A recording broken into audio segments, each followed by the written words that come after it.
السلام علیکم ورحمۃ اللہ وبرکاتہ۔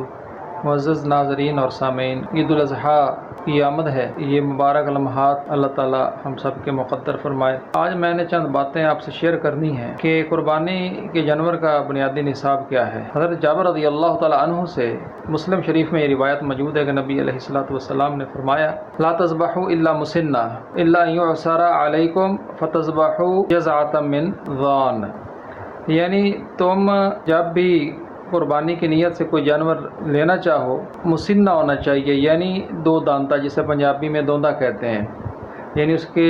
دودھ کے دو دانت گرے ہوئے ہوں، لیکن اس میں بھیڑ اور دمبا جو ہے زان کہا گیا ہے، اور اہل علم نے فلٹر کیا ہے کہ یہ بھیڑ اور دمبا ہے۔ اس میں جو کھیرا ہے وہ بھی لگ سکتا ہے، لیکن یہ گائے، بکری اور اونٹنی، ان کے نر ہوں یا یہ مادہ، ان میں کھیرا نہیں چل سکتا، یعنی اس میں دو دانتا جانور ہونا ضروری ہے، یہ کام از کام ہے۔ اس سے آگے جسے ہم پنجابی میں کہتے ہیں چوگا ہو یا چھگا ہو تو وہ چل جائے گا، تو یہ بنیادی شرط ہے۔ اب اس کے بعد قربانی کے جانور میں کچھ عیوب نہیں ہونے چاہیے، بالخصوص جو ہم اس مبارک موقع پہ 10 ذو الحج کو قربانی کرتے ہیں، تو وہ کون سے عیوب ہیں؟ حضرت براء بن عازب رضی اللہ تعالی عنہ سے ابو داؤد میں یہ روایت ہے اور ترمذی شریف میں بھی ہے کہ 4 لا تجوز فی الاضاحی، کہ 4 عیب ہیں یہ آپ کی قربانی کے جانوروں میں نہیں ہونے چاہیے۔ وہ 4 عیوب کون کون سے ہیں؟ العوراء بین عورها، یعنی جانور کانا نہ ہو، کہ اس کا کانا پن واضح ہو، یعنی ایسا جانور کہ جس کا کانا پن واضح ہو قربانی کے لیے نہیں لینا چاہیے۔ والمریضۃ بین مرضها، اور دوسرا وہ بیمار جانور کہ جس کی بیماری واضح ہو، وہ بھی قربانی کے لیے نہیں لینا چاہیے۔ والعرجاء بین ضلعها، اور تیسرا وہ جانور کہ جو لنگڑا ہو اور لنگڑا پن اس کا واضح ہو، اسے بھی قربانی کے لیے نہیں لینا چاہیے۔ والکثیر التی لا تنقی، اور چوتھا وہ جانور کہ جو لاغر ہو، کثیر، یا اس کی ہڈی وغیرہ کبھی ٹوٹی تو اس میں گودا بھی نہ ہو، یہ بعض نے کہا ہے کہ اس کے اوپر چربی نہ ہو، مطلب ہے کہ وہ لاغر ہو، کمزور ہو، ایسا جانور بھی نہ ہو۔ اور اس میں جو بین کا لفظ استعمال ہوا ہے نا، اس کا یہی مطلب ہے کہ وہم نہیں کرنا، یعنی اگر یہ چیزیں بالکل واضح ہیں تو پھر قربانی لیتے ہوئے ان چیزوں کو دیکھ لینا ہے۔ اور اس کے علاوہ کچھ دوسری روایات کے اندر کان اور سینگ کا بھی ذکر ہے، جیسے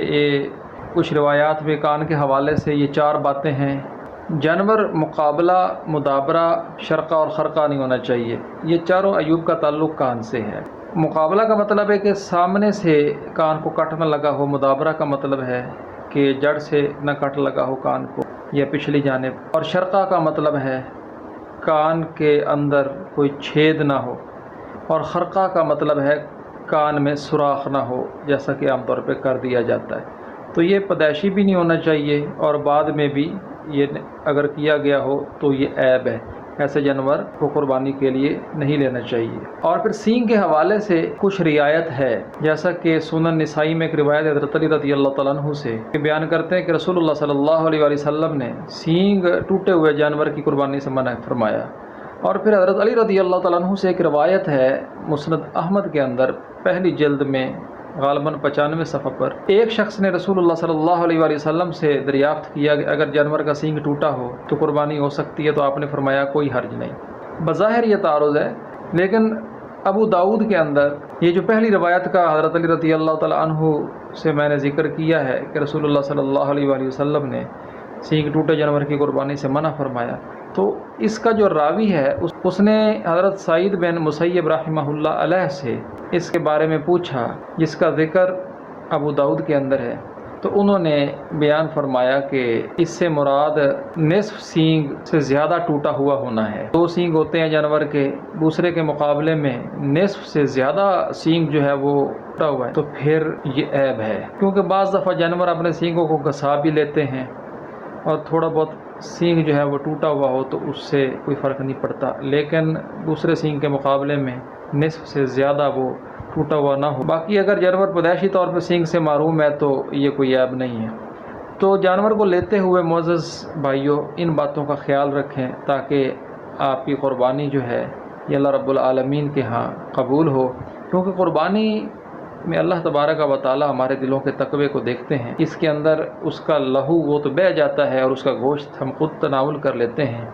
لیکن جو دلوں کا تقوی ہے وہ اللہ تک پہنچتا ہے. تو اس لیے جب ہم جانور کو خریدیں تو ان باتوں کو ان کا جو نصاب ہے اس کو بھی دیکھیں، اور ان کے جو عیوب ہیں، کیونکہ ابو داؤد میں حضرت علی رضی اللہ تعالیٰ عنہ سے ایک روایت ہے کہ نبی علیہ الصلوۃ والسلام نے فرمایا کہ جانور کو خریدتے ہوئے ان کی کان اور آنکھوں کو خاص طور پہ دیکھ لیا کرو. وما توفیق الا باللہ.